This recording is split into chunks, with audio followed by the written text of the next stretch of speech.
This is the Menopause Movement Podcast. I'm your host, Dr. Michelle Gordon. Now, here at the Menopause Movement, we've surveyed over 50,000 menopausal women. And through this, we've discovered that the number one cause of menopausal suffering for our clients is weight gain. Now, you've said things like, how do I lose the menobelly? I don't recognize myself anymore. How can I get me back? When menopause hit me out of the blue, I had no idea what was happening. And when I gained about 50 pounds overnight, I hated what I saw in the mirror. The menopause movement exists to provide world-class transformational education to women who are suffering from the symptoms and effects of menopause. And we're here to give you the education you need to get your life back. We want menopause to be the best time of your life. I mean, it is for me, and I want that for you. After years of trial and error, I finally cracked the code with my menopause weight. And now I want to share with you how I did it. I realized that what helped me the most was a challenge. So we've created a challenge for you to help you lose your menobelly. Simply go to menopausemovement.com/challenge to sign up. I'll see you there. Hey, what's up, everyone? Welcome back to another fun-filled episode of the Menopause Movement Podcast. So excited to be here today with nutritionist Amy White. If you've been fighting the menopausal spread, or if you want to learn about nutrition in menopause, this episode is definitely for you. Amy and I talk about the most important aspects of diet while removing all the fluff. We had a really great time, and I'm so excited to bring her expertise to the podcast today. Amy is a board-certified holistic nutritionist and functional nutrition and lifestyle practitioner. She has been working as a nutritionist, health and weight loss coach for over 10 years, and as well as an on-call private nutrition consultant for the patients of a thriving functional medicine practice for the past 6 years. Amy's Hangry to Healthy approach to health and weight loss creates a level of metabolic balance that naturally promotes great health and a happy body weight.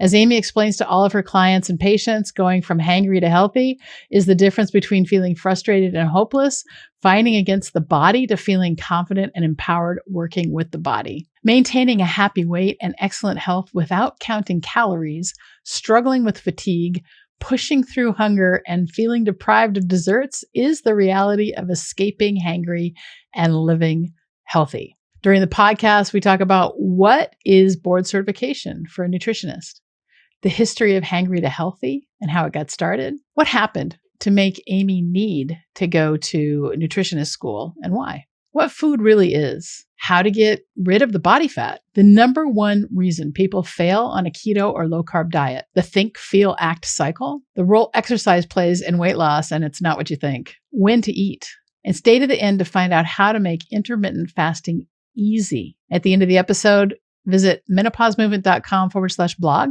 where you can find all the show notes plus the links to the books and resources mentioned in the episode.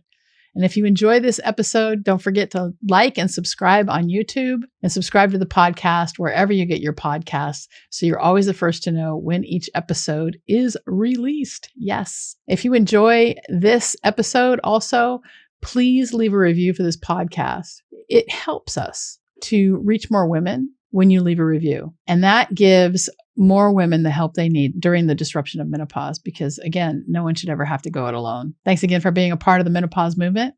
Now, let's get to Amy.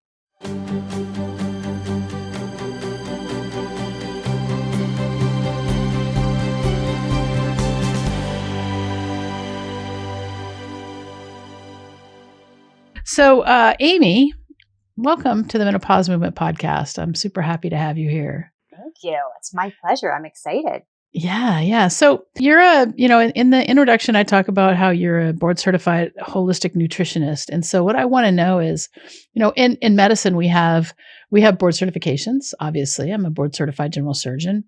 And so what is a board certified holistic nutritionist?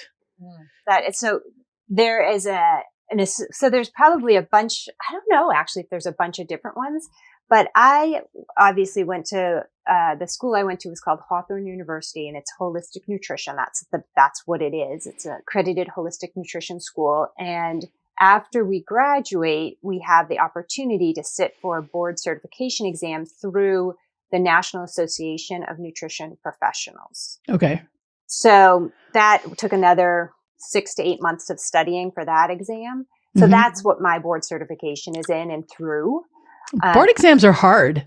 It Board was exams are hard. freaking hard, and recertifications. I had to recertify twice for my surgical, and it was only 100 questions, and I was so nervous. Yeah. So nervous. It's really, and it's such a scam too to recertify and maintenance of certification, all that crap for doctors now. So I mean, I'm not practicing anymore. I'm done with all of that. But I have to recertify every 2 years, and it oh, basically is.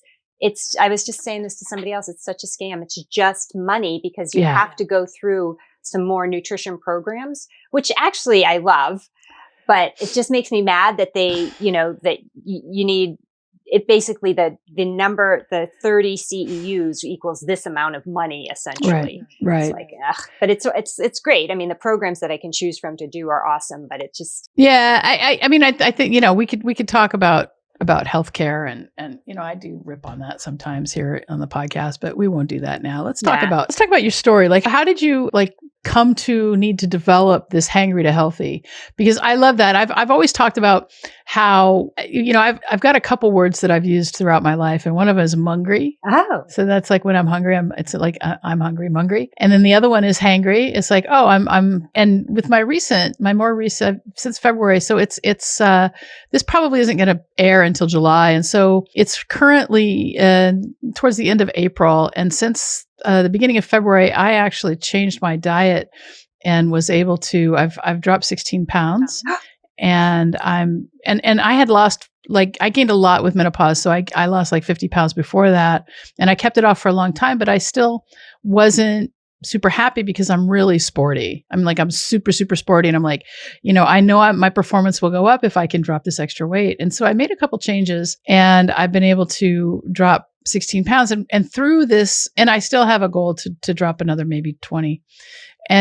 But through this journey, I would call it, it's what's happening is that I started to notice things like when I'm preparing food for others and I'm starting to pick, oh, I know what this means. I need to eat something and that sort of thing. And so it's been a really great journey of self-exploration for me. So let's hear yours. And especially, I'm excited to talk about US food guidelines because we know that America is the home of the corporation and the land of the profit.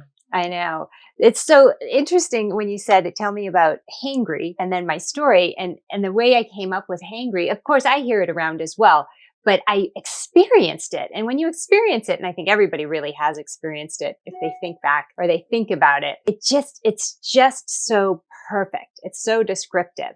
And so this whole thing for me, I sort of went into menopause at 48, so pretty early. So I really was in perimenopause pretty late 30s. So that's when I sort of came to this conclusion. All of a sudden, I just had this moment where I was just like, where's my body? What happened? I also athletic, active, and all of a sudden I'm kind of pudgy and uncomfortable and, my joints hurt, my feet hurt, and my clothes were too tight, the whole bit. Right. Well, I think that we need to take an opportunity here and talk about that. The fact that during menopause, because of our hormonal changes, we start to feel like maybe an alien's beamed down and taking control of our bodies and we don't recognize ourselves anymore. And menopause itself really does feel like a second puberty.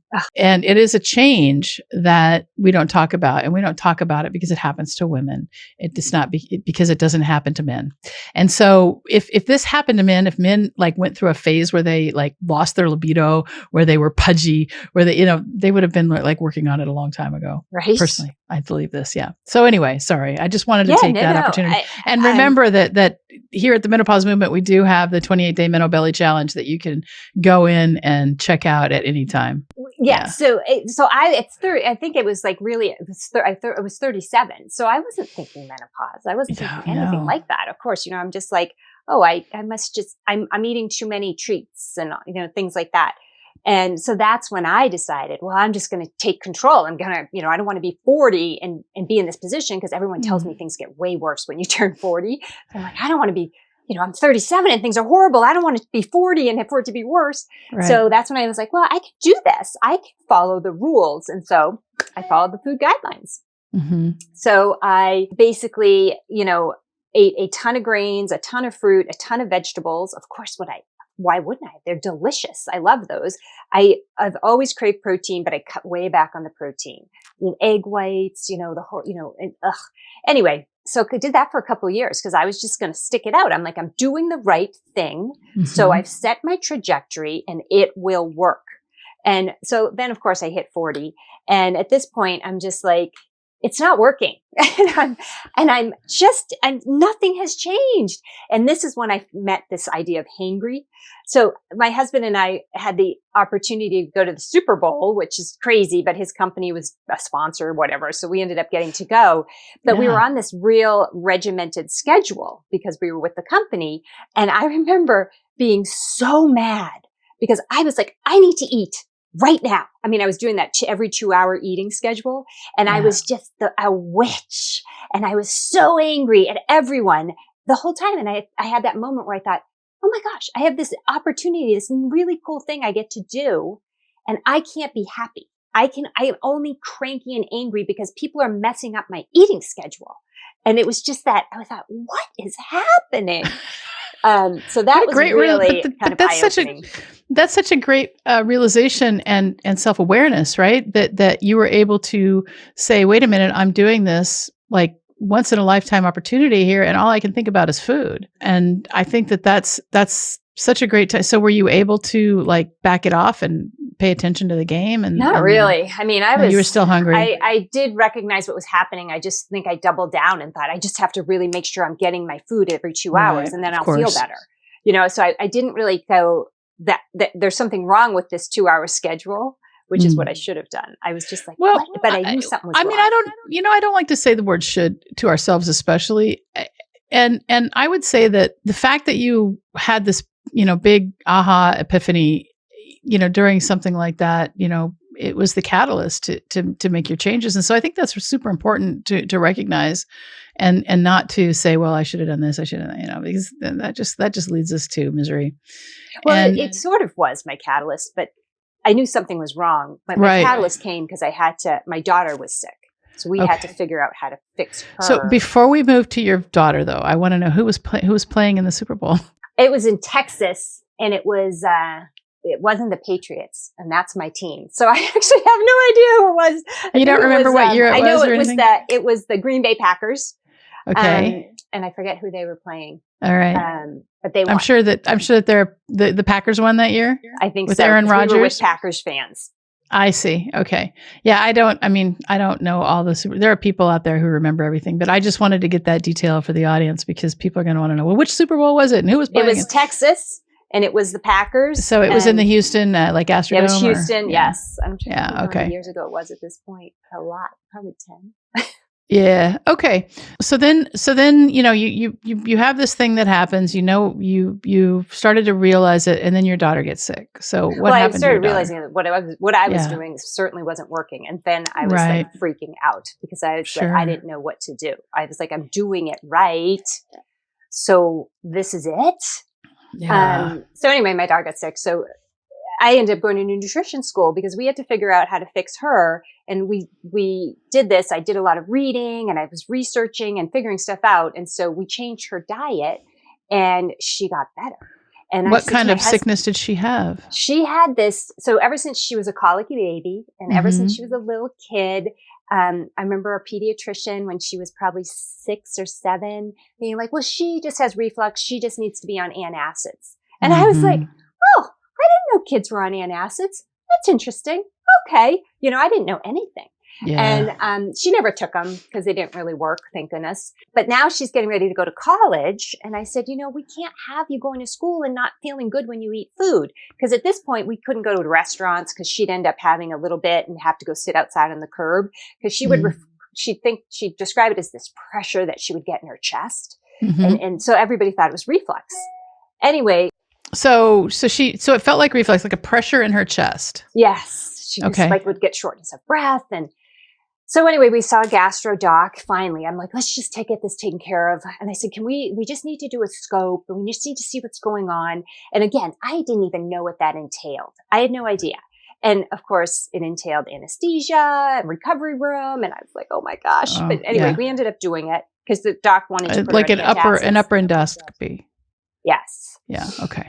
So she went in, we did it. And I met her in the recovery room, and the doc came in and she's like, good news. She's great. There's no sign of reflux. Her esophagus is beautiful. Everything's great. And I thought, okay, but she wasn't, nothing changed since the time we came in to now. So I'm not sure what that means. And the doc's like, well, she's fine. And then she started to leave, and then she stopped and she turned around and she said, her small intestine is red and inflamed, but that's nothing. So don't worry about that. And then she left. Oh, come on. So she did a push enteroscopy into the duodenum, looks in the duodenum, sees that it's inflamed, and doesn't even do a biopsy? Nothing. Wow. She said it's fine. And she literally said to me, it's nothing to worry about. And I thought, she had SIBO? Well, it wasn't SIBO. So no, it was basically, she was on her way to celiac. So she is very gluten intolerant, we learned. Okay. Super gluten intolerant. Have you tried, just to know, because I know lots of people who are gluten intolerant, but can eat gluten from Europe? Yes. We've been in Europe, but she was younger. So it was before this. So we didn't even think to notice. You can get flour from France on Amazon. Oh, interesting. And so, because remember, Monsanto is everywhere here. And Monsanto's almost all of their products have Roundup in them. Mm-hmm. And I think it's glyphosate. Glyphosate, yeah. And so that's poison. And I think I really do believe that that's a big part of why we see so much more celiac in America now, is because of that. Oh, I agree. It's changed. Well, once we got the gluten out of her diet, that was step sure. one. Yeah. Her body was trying to detox since she was a kid. She always had super smelly feet, really bad dandruff. That stuff was gone in a week. As soon as we got that, her body stopped freaking out.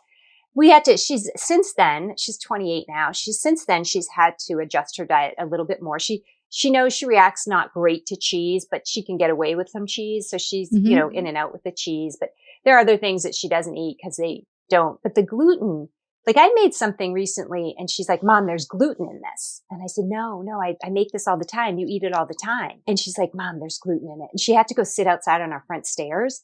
And the middle of the night, I thought, what did I do differently? And I had run out of baking powder. So I had some in my pantry, but it was just something old. But it didn't say gluten-free on it. And I literally, it was a teaspoon of baking powder in the entire recipe. And she had it and she reacted. So it's pretty amazing. So she said she literally, unless she's had a mistake like that, which very rarely happens, she hasn't had gluten since she was 17. Is she a biopsy proven celiac, or is she No. I would say she was never there. I don't think she was ever celiac. I think because her small intestine was red and inflamed, I think if we hadn't intervened, that she could have gone down that road. Yeah. So celiac is really an interesting issue because, I don't know the pathophysiology, and maybe you do, but I never had to, as a doctor, work with anybody. I worked with people, but I never had, it's not a surgical problem, right? Like Crohn's or inflammatory bowel disease. And so in the celiac, it's like, there are people who are true celiacs where you take a biopsy and it's like a genetic problem and they cannot process gluten. And then there's people who have inflammatory reaction. It's almost like an autoimmune disease. Mm-hmm. And so I'm not the best person to talk about this, but I'm just thinking that we spend a lot of time talking about food. We spend a lot of time talking about how our genes are made up of what we choose to eat.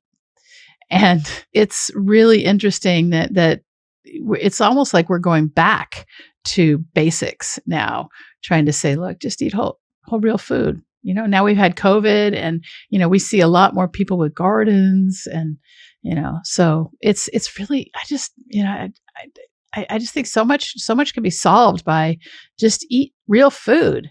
Yeah. Anyway. Okay. So let's go back to the story of your daughter. So you figured out that she was gluten intolerant. You fixed that problem. And what was next? I was hooked. I looked at my husband and I said, I've run out of things to read. I said, I'm going to have to go back to school because they'll have a reading list. Nice. He's like, okay. And so that's when I started researching nutrition schools. And we were in Chicago at the time and I had all these universities around me. And I thought, well, maybe I'll just do the dietetics program. And I started reading the syllabus and I thought, that's exactly what I no longer believe. So I could do the program, but I'd have to sit through these classes and kind of cringe. And I thought, so there's got to be something else. And that's when I discovered this idea, holistic nutrition. I was like, what's that? And I'm like, ooh, there we go. Now we're talking. Because I basically had discovered that food was magic. And I just was like, I need to understand how this works. So in doing that, I figured out myself. All of a sudden, food and the body started to make sense. And all of a sudden, I was looking at the food guidelines and I'm like, hold on a second. Wait, it doesn't match up. And so I started to shift what I was doing based on what I was learning. And all of a sudden, my body started responding the way that I expected it to. So I refer to it as this communication problem, because food is information. So if we want to communicate with our body, we use food. But if we're not telling our body the right story, I say it's like a very obedient 3-year-old. You know, your body's trying to do the right thing. It's always listening, but it's very literal. So if you're not telling it exactly what it is you want it to know, it's going to do what you're telling it. So most of the time we're telling so I wanted to have great energy. I wanted to be lean, strong, fit into my clothes, sleep well. And so I thought that's what I was telling my body. But my body's over here going, okay, so we want to pack on the weight. We want to put stuff in storage. We want to sit very quiet and still. So we want to be tired so we don't burn off any energy. So that's the story I was telling my body. Right. Because of the food pyramid. So I think there's an opportunity here for a couple of things. And the one that we talk about a lot inside of our programs is there's a ton of belief around food. And just like religion, it really is just like religion. People are very stuck in their ways when it comes to food and beliefs about what is right. And the first thing that we have to do if we want to get healthy is to just come at it as if we were infants and, let go of all, try and have a child's mind toward it so that we can make the changes that we need to make. And that's kind of what I did when I finally asked for help. I'm like, okay, look, I've done as much as I can by myself. And I talked to a bodybuilder actually, and I said, look, tell me how I can get lean. And so we set up a plan and I started counting macros. And I always thought counting macros was bullshit. I really did. I always thought, don't count macros, don't count macros. And once I started counting macros, I started losing weight. And so it started hitting my protein goals and all those things, right? And so, but the only thing I could do was just like change my beliefs. I had to, and I already knew that sugar and grains, you eat those sparingly and you eat them only, at certain times. Like if you want to put on muscle, then, that kind of thing. But Right. But again, the point is that there's a religiosity. And when you look at the history of food policy in America and what Ansel Keys did with making fat the enemy because of his flawed 7-country study, I think that we have, smirk, we have an opportunity to say, look, there's no truth here. And basically we know that sugar, and I get this from Dr. Kate Shanahan, sugar makes everything sticky.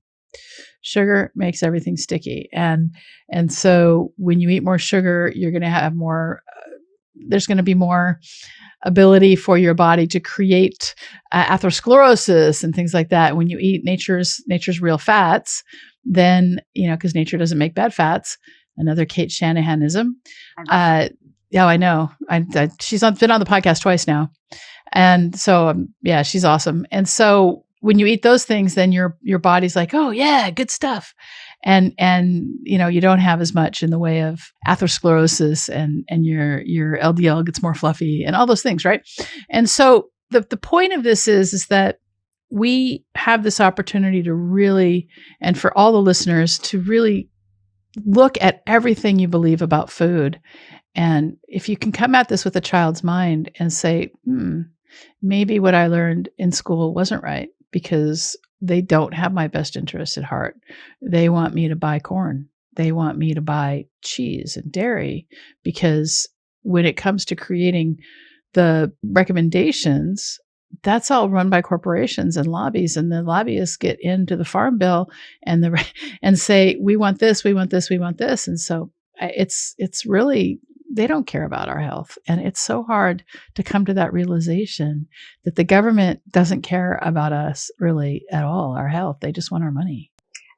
You're reminding me that, I don't know, 7 or 8 years ago, as I was getting into the nutrition stuff. So I was already getting my master's, and I was talking to a girlfriend of mine about breakfast cereal or something. Mm. And I said, it's not good for you. It's not good for your kids. And she's like, they wouldn't sell it if it wasn't good for us. And I was just like, she's super smart, she's a lawyer, just really cool woman. And I just thought, what? I'm like, yes, they would. But she really was like, no, they wouldn't do that. And I was like, wow. Yeah. Well, that's what people put their trust there. And did you see that whole saga of the guy who had shrimp in his, it was Cinnamon Toast Crunch? Yeah. My husband's like, that's a scam. He's like, that's not real. No, but it's I'm real. like, I don't know. I think it is. No, it's real. Yeah. It's real. I don't think the guy's it was like, gross. It was pretty gross. Yeah. And I think he sent it, and they tried to fob it off, and yeah, it was really bad. So it was gross. All right. I spent some time talking to Dr. Kate Shanahan about fat burn. So I don't think we've published that one yet. So I'm trying to think about how we did talk a little bit about insulin resistance. And so you mentioned here insulin resistance, prediabetes, type 2 diabetes, and body size. So you want to speak a little bit about that and what how you treat that? So again, I'm a huge fan of Kate Shanahan. Yeah. I'm a huge fan of Dr. Ted Naiman. I'm not sure if you know him. Marty Kendall. Also, probably my favorite metabolic hormone and insulin researcher is Dr. Ben Bickman. Mm-hmm. So the thing that's interesting about insulin resistance, so everybody's like, it's like this hot thing, right?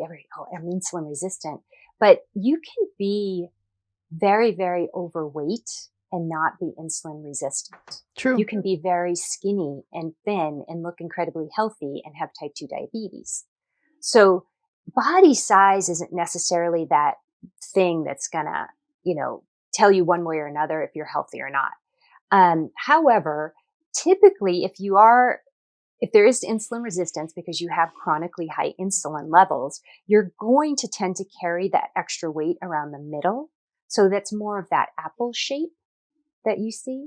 Mm-hmm. So I guess with the insulin resistance, the prediabetes, type 2 diabetes, I think one of the things that I always try to get across to people is don't think that you're healthy and you can get away with eating all this sugar and not worry about your diet if you're not carrying a lot of extra weight.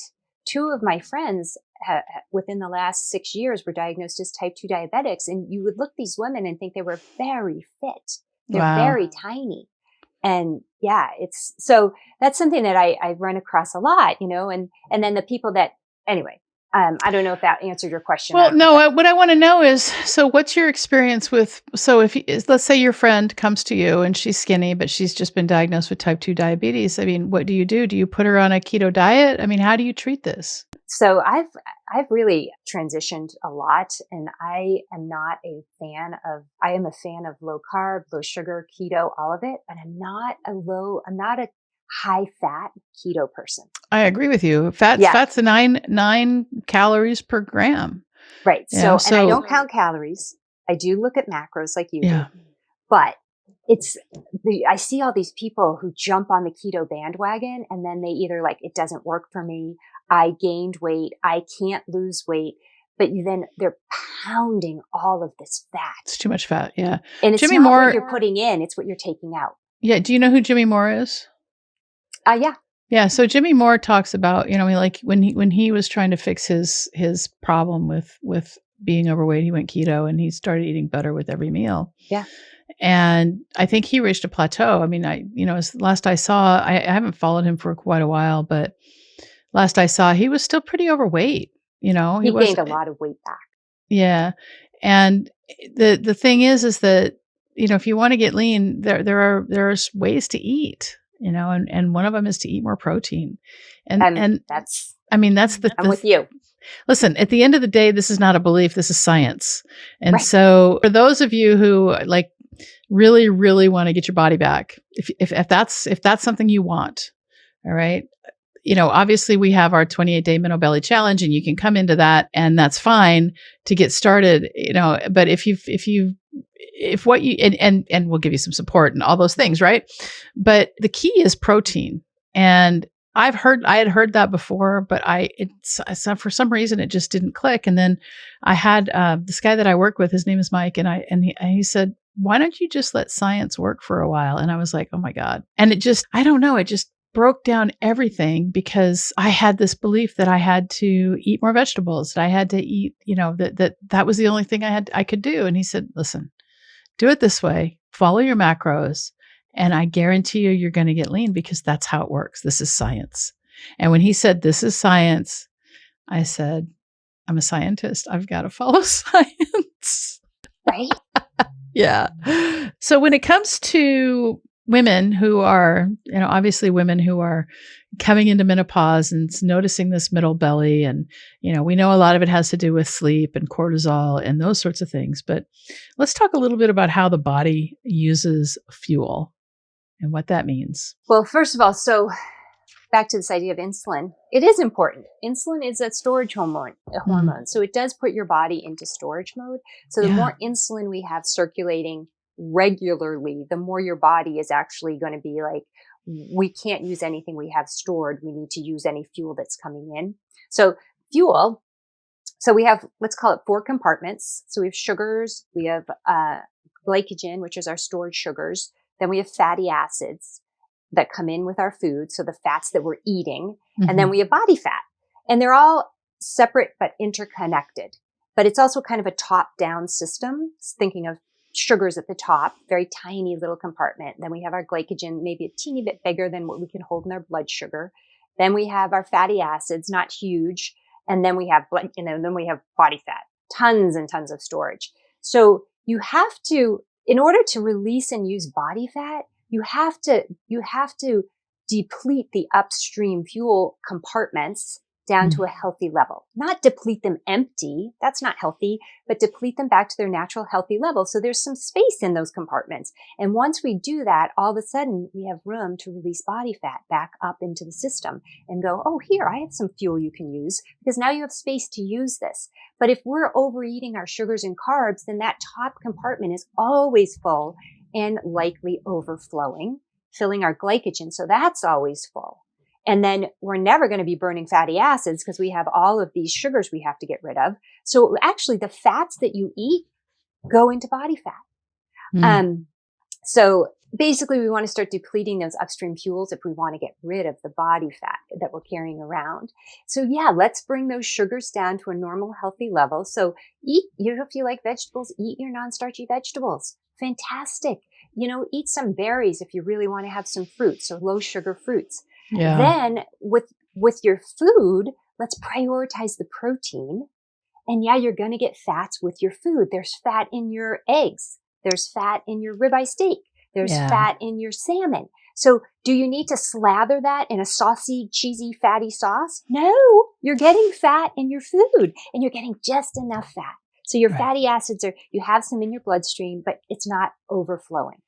So again, prioritizing those proteins, keeping your sugars low enough, and then you basically are using your fat. Well, you can do it either way. Use your fat lever or your carbohydrate lever to manage satiety.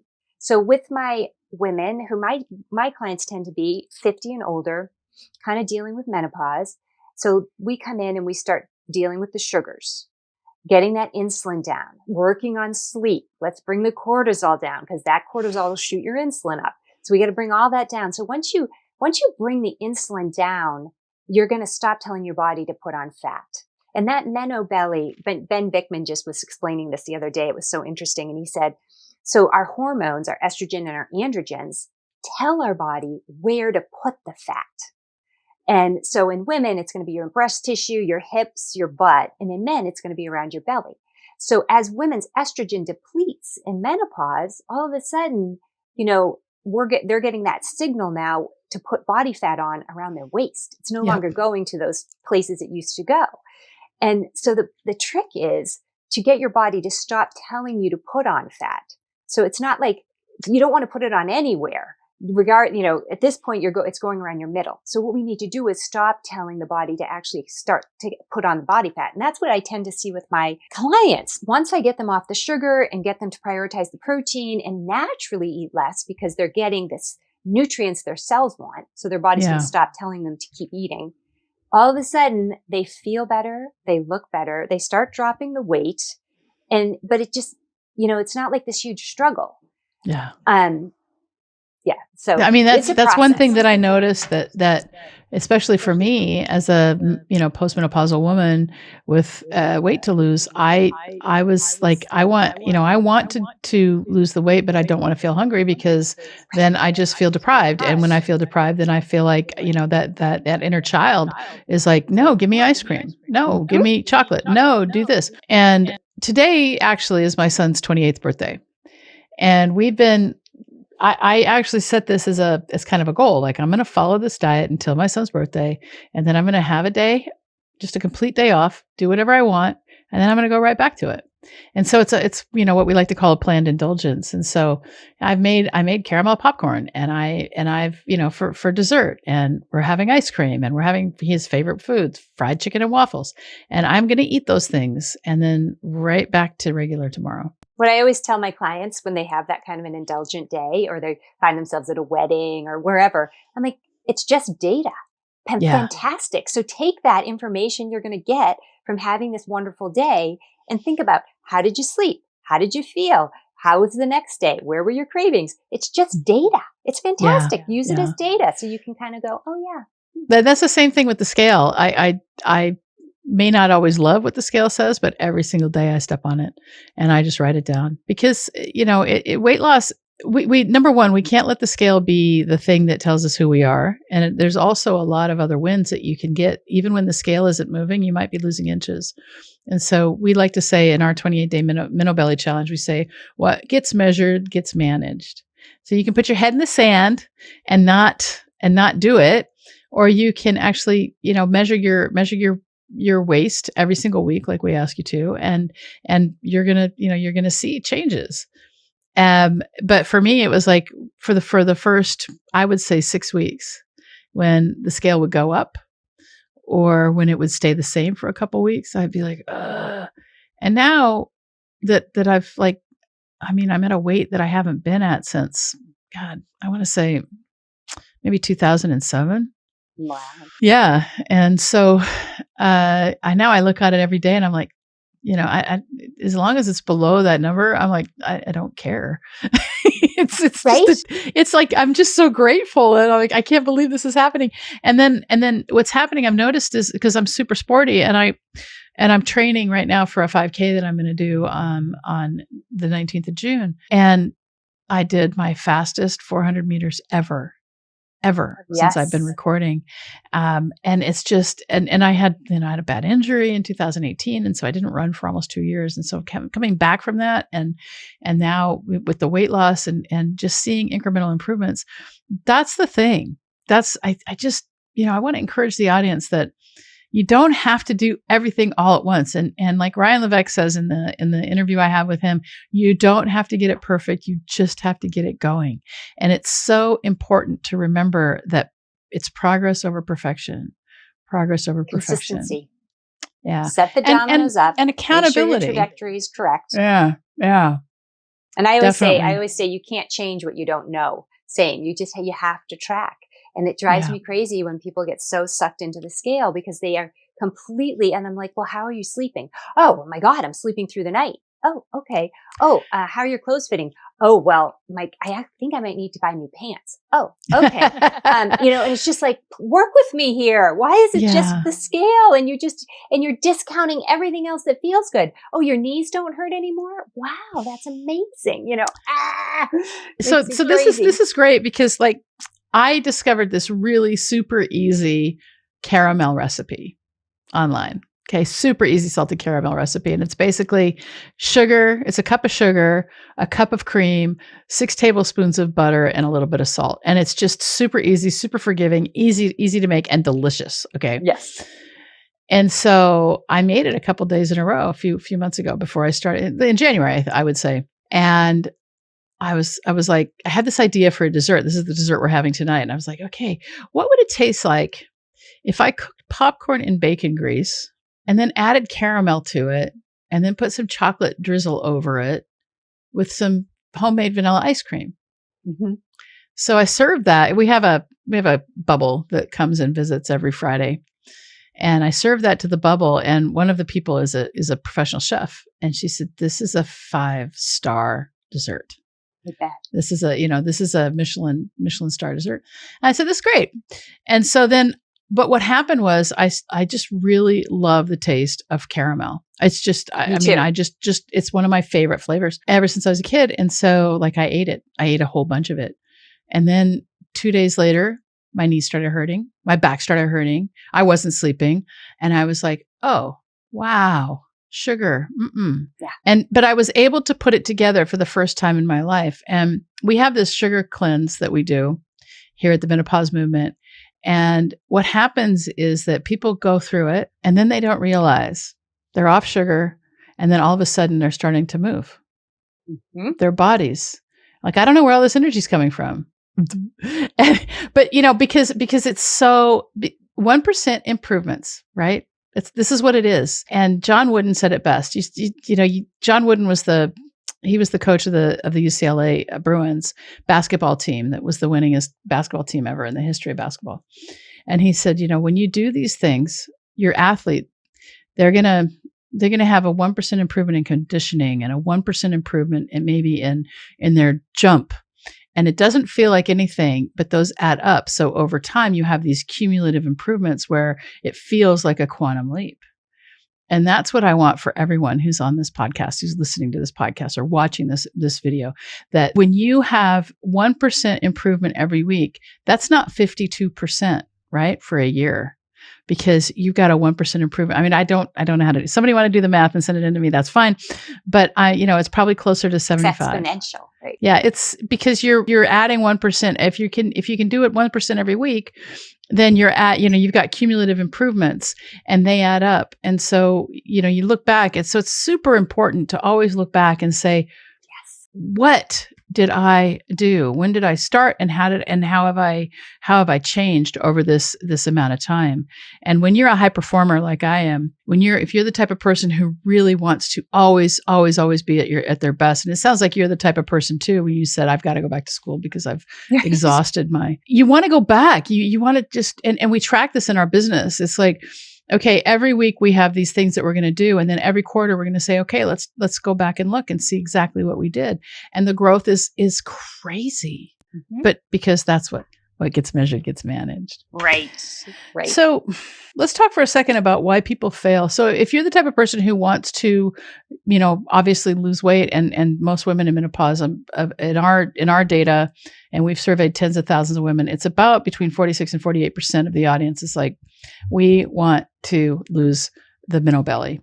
Right. And so, and keto, of course, is this big craze that is out there and has been out there for a while. I mean, it's not new because it started as a diet for children who had epilepsy, and then they saw that the side effect was weight loss. So, what is the number one reason that people fail on a keto or a low carb diet? I think it's because they overeat fat. Okay. They don't understand how their fuel works, and they overeat fat, and they just pound the fat. So they're not understanding the idea that it's what you're taking out, right? The sugars. It's not what you're adding in. And so many people I see and read in groups, and they're all about, I haven't hit my fat macro. I have to eat like 2 tablespoons of butter before I go to bed. And it's just like, no. Yeah. Or they're not hungry, but they have to meet this fat macro. So first of all, no eating when you're not hungry. And also, no, you can't giving your body all that fat, that dietary fat, it's like on a silver platter. And I always say, your body's just going to kick back. It's like, thank you very much. I don't need to do any work. I'm not going to dig deep. Just bring it. Yeah. And so they're overeating all this fat, and they don't understand. I just posted something in a group this morning about this because somebody was like, I don't think I can do keto. I don't think I can eat all that fat. I'm like, don't eat all the fat. Yeah. This is where I see the problem. So Rob Wolf has a product called Element, which is a salt. Have you heard of it? I have a hot chocolate every night. Yeah. So the Element salts are really great. It might add water weight on your scale if you use it, but it's really good because one of the things that happens when you're low carb is you may have some electrolyte deficiencies, especially certain types of salts. And so it's sodium chloride plus some magnesium plus a little potassium, and it's really very, very good.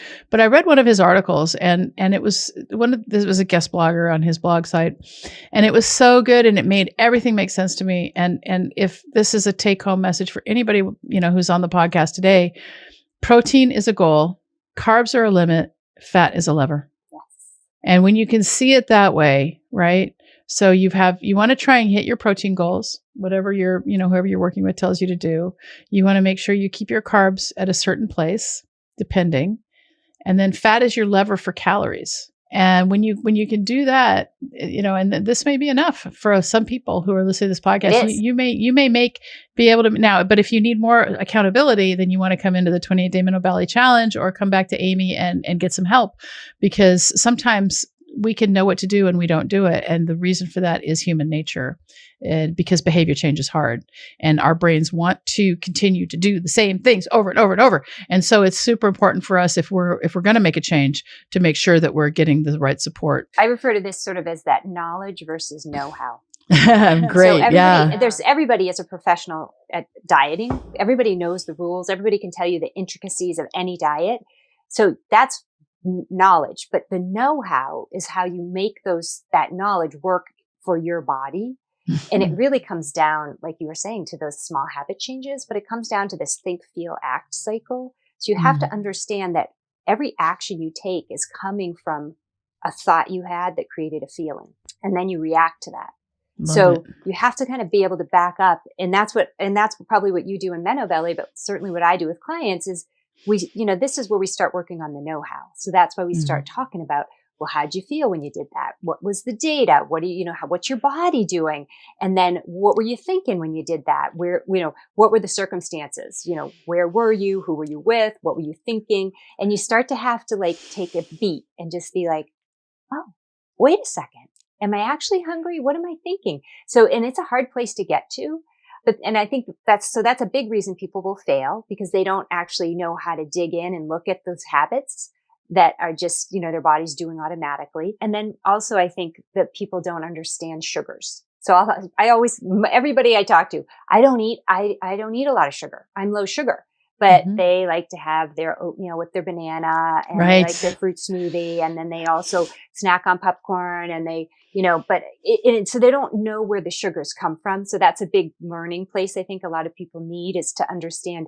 So I'm not talking about the obvious sugars. I'm talking about the sneaky sugars. So the obvious sugars are your ice cream and your Snickers bars and all that nonsense. But nobody eats that these days. Hardly anybody's eating that regularly. So yeah. Yeah, no, I think that's really important to realize that food we eat will turn into sugar if it's primarily carbs, so your breads and grains and those sorts of things.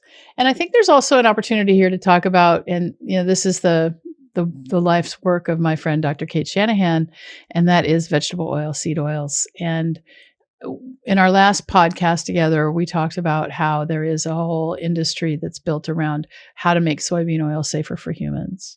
Oh gosh. And so again, the seed oils, if there's even if you eat, the average amount of sugar that Americans eat, which is about 77 pounds per year, if you do nothing else but stop eating fried food out in a restaurant and stop using things like canola corn, cottonseed, safflower, soy, and soybean oils in your home, then you are ahead of the curve in terms of your health. Yes.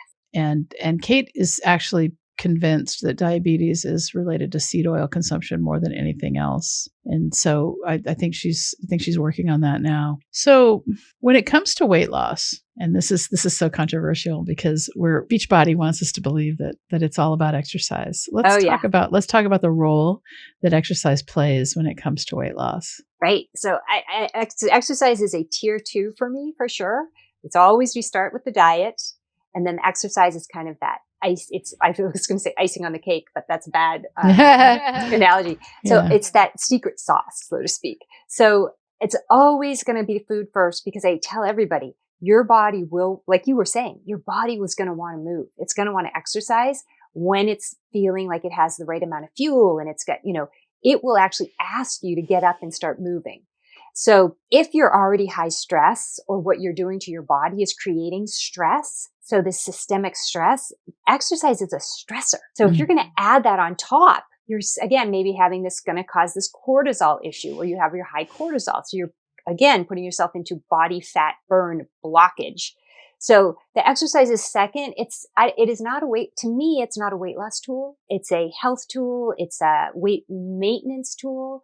but it's not a weight loss tool. And I struggle with people because they try to get in there and they're trying to do like P90X or Insanity from Beachbody. And I had this one woman and she was young and she's like, I just had my second baby and I'm gaining weight. And I'm like, what are you doing? And she was doing Insanity. And I said, no exercise for a month. And she lost like 15 pounds. I mean, again, she was young, but it was, well, it's a lot easier to lose weight when you're young because you don't have the same hormonal problems. But let me just, I did that. I thought that it was exercise. And my very first experience with weight loss was in 2001 when I did Body for Life. And I followed everything I love Body to for a Life. T. Body for Life's great. I followed everything to a T. I followed the program. And and I entered the contest. So because it was a challenge. And in 3 months, not only did I shrink, I don't even know how much weight I lost. I probably lost about 30 pounds. I got toned. All right. And so I thought, okay, challenges really work. And then I went off to surgical residency and it all went to shit and I started smoking again. And that's a story for another day. But the point is that what I did was I coupled in my mind, right? I coupled exercise, weight loss, because I'd never really exercised before. I mean, I was a runner in high school a little bit, but I was never super sporty and I didn't understand diet. And where I grew up in farmland in Washington State. And, there was a lot of, it was a different time and the food wasn't full of crap. And so it's really interesting because when I wanted to, so I graduate my surgical residency, I go on to start my practice and I get that up and it starts to hum. And then I'm like, I got to lose some weight. I can't stand myself. I was like 220 pounds. And I said, okay, well, I'll do P90X. Somebody said that was good. I did that too. So I did P90X and I was like, I'm not losing weight. And then I did Insanity. And not only did I hurt my shoulder, I got a frozen shoulder out of it because it's really hard. I didn't really lose much weight. And I was like, okay, something's missing. And I'm telling y'all, if I can help you shorten the gap right now, the one thing I can tell you is get your diet under control first. And then, and I'm telling you, I heard this over and over and over, and it took me 15 years to really hear it. And, so if I can help anyone, join the challenge. That's probably the best way to do it. But yeah. And I say, if you must, then please just walk. Just get out and walk. Yeah. Oh, absolutely. Walking is probably the best thing you can do. And then, in our challenge, we talk about 1%. I mean, think about it. If all you do is 1% every week, that's 6 seconds. If you're doing a 10-minute walk, all you have to do is add 6 seconds to your walk. And so 1% improvements feel like nothing, but they're cumulative. And so I had a client yesterday who's new and she's had some tragedy in her life. So a lot of emotional eating and she doesn't eat cookies and she doesn't eat Snickers bars. She eats creamy things like macaroni and cheese and all these creamy, she likes sauces. And so unlike my typical clients who we just start working on the sugars, with her yesterday, I said, okay, let's work on some creamy foods for you. Let's work on something. Let's make it, like you said, that little 1% change. Let's go from what you're eating now, which is the worst, to something that's creamy and delicious, but we were using different ingredients. It's better. Let's just make that little shift, because again, that's going to help bring your metabolic hormones into balance. It's going to help lessen that need for those foods, but it's just this little shift. Let's just start. So instead of macaroni and cheese, I sent her this super yummy recipe for cauliflower mac and cheese. Yeah, cauliflower mac and cheese is amazing. Right. So again, not my ideal recipes because they're very, very high fat. The fats are high. I always want recipes where proteins are higher than the fats. In this case, the fats are higher than the proteins, but for her, this is what she needs to do. Because she was saying, the knowledge, I know, I just won't get it. I'll have a glass of water instead. And I'm like, that won't work. I said, that sounds good, but that's not, you'll have your glass of water and then you're going to dive into the extra mac and cheese. I said, so no. So have your glass of water if you want to, but then have the cauliflower mac and cheese. Let's just make a tiny shift and see where that takes you. Yeah, because, when it comes to weight loss, there's no one size fits all answer. And that's super important. And we say that, when it comes to managing your menopause, there's no one size fits all answer because each of us is unique. And I think it's super important for us to realize that food And this is why there's so much belief around food, is that we learn everything about everything when we're children, and we learn it from our parents. And our relationship with food happens when we're children. And if food is a big reward, if because you acted a certain way when you were a child, you got that mac and cheese or you got that lollipop, and you see it all the time. I mean, if once you start to see this awareness, once you get the awareness around food, you start to see, especially in our age with our kids, having kids now, you My see daughter how. just went into labor at 1:00 this morning. Oh, congratulations. I've been up Yes. since 1. Wow. So yeah, is this your first time? No, I had to get up because I had to go to her house to stay with the 3-year-old. Oh, wow. Yeah. So, we tend to reward our children with food, and the question then becomes what kind of relationship are they having with food? And if you really want to see how to build a good relationship with food, watch the French.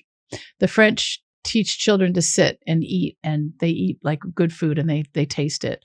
And so these are all really important things. But I think we're running out of time. And so, I want to know from you, was there anything that you were hoping to share that we didn't get to? Well, I just wanted to add quickly to the last thing you just said, because with my grandson, my daughter, I'm so proud. My kids actually listen. So my daughter's raising him so differently than I raised my kids, with chicken nuggets and all that garbage. Yeah. And the other thing that I have always stressed now is don't eat until you're hungry. And if you watch kids, they don't wake up hungry. We're trying to shove breakfast into them. They're not hungry. They need time to and most grown-ups, if you follow your hunger, you really aren't hungry when you wake up in the morning. Yeah. So this leads us back into this natural intermittent fasting. Again, something that is a second tier, because you want your body to naturally start to fast. You don't want to ever force a fast. But we go back to being children and watching how they eat and how they move, their appetite is also, regulated, and we kind of mess it up, and we get them eating on a schedule and having snacks, and they don't necessarily need that. Yeah.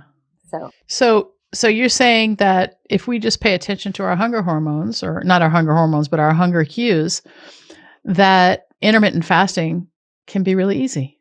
It happens. Well, the problem is most people aren't in touch with their hunger cues anymore. So they don't even know what it feels like to be hungry, or what, because we're never really hungry. We never get to that place. Everyone's afraid to be hungry. Mm. So a lot of times I have to start with people, even though I want them to eat 2 or 3 meals a day, sometimes I have to start and have them eat, 4 or 5 meals a day, little meals, just so they can start to feel hungry again. So they can go, oh yeah, and start to get it's hard. Yeah. We're overfed and undernourished. That's just how it is. And again, that's because of the corporate profits. Mm-hmm. Food has no nutritional value. Yeah, right. I mean, it's just, and that's why you want to go back after going to, one of the fast food restaurants. You want to go back into a couple hours and get more. Well, it's because you're not feeding your cells, right? We're feeding our belly, but our cells aren't getting anything. So they're just kind of like, well, keep bringing it. Bring more. Right, getting a little bit. So I have a question. I want to know, and a lot of these podcasts, I listen to a lot of podcasts now, and they ask these everybody the same questions at the end. And I don't usually do that, but for you, I want to ask this question that Terry Sidford asked me when I appeared for her. And it's like, what does courage mean to you? That's a really good question. I think people who are courageous is somebody to me who kind of, I guess, does what they know or believe is right for them, but in a way that's not hurting others. But they're not afraid to do what they want to do. They know what's right, and they know what they want to do. And I feel like, as you age, you kind of get to this place because you start caring so much what other people think. Yeah. And I wish that I could feel the way I feel in my mid-50s, in my 20s. I wish I had that sense of I know what's good for me. I know what's good for my loved ones. And I don't care if you don't like it. I'm going to do what's right and what I want to do. And it's just shame that you have to wait till you get, into your mid-50s to actually feel that way, to be strong enough. And I don't know if that's courage, but to just stand up and be I'm going to do me. Right. I love that. And can you tell me a time when you felt really vulnerable, but you did it anyway? Oh, you mean where I felt vulnerable? I believe this thing, I'm going to do this thing, and people might not like me for it.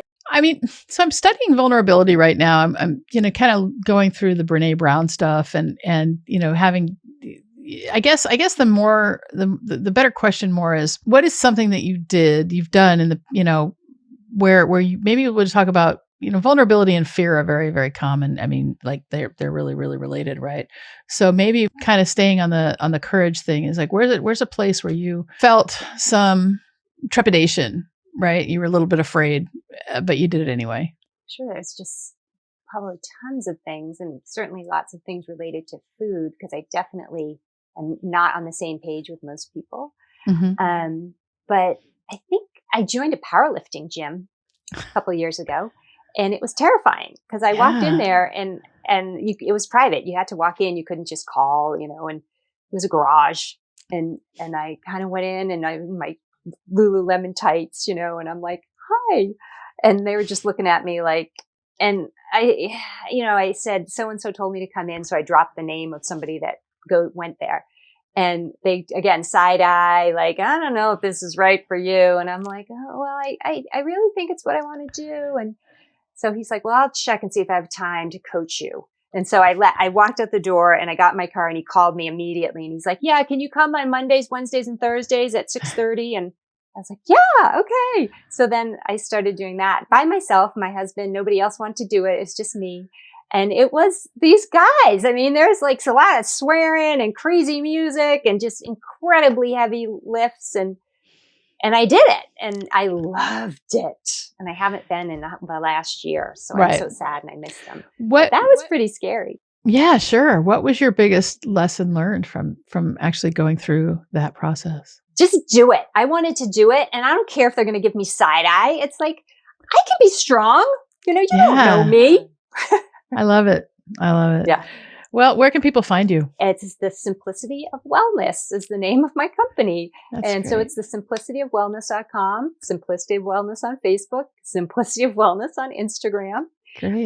But that's where you find me. Yeah. Awesome. Well, Amy, thanks so much for being a part of the menopause movement today. It's been really, really great talking to you. I so enjoyed it. It was so nice meeting you and chatting. So thank you so much. You're welcome. Did you know that menopause is not a medical condition? Most doctors don't know this either. I like to say that menopause is the privilege of a long life. And to really take hold of our lives in menopause, we have to unlearn what society and the medical establishment has told us about menopause. This is why I've created this brand new course called Understanding Your Hormones and Managing Your Menopause. I want to show you how you can get on top of your menopause right now so that you can start to see it as the best time of your life. Now, this course is valued at $500 and is in the beta testing phase. And we're currently accepting applications for women to test it out for us at no charge in exchange for feedback and testimonials. But the best part is, because you're a podcast listener, you can bypass the application process and go straight to the front of the line. To register right now, simply visit menopausemovement.com/hormones, and we can get started together right now. Remember, you can get started right now at no charge to you in exchange for feedback and testimonials when you go to menopausemovement.com/hormones. And I'll see you inside the course. Thanks so much for being a part of the menopause movement.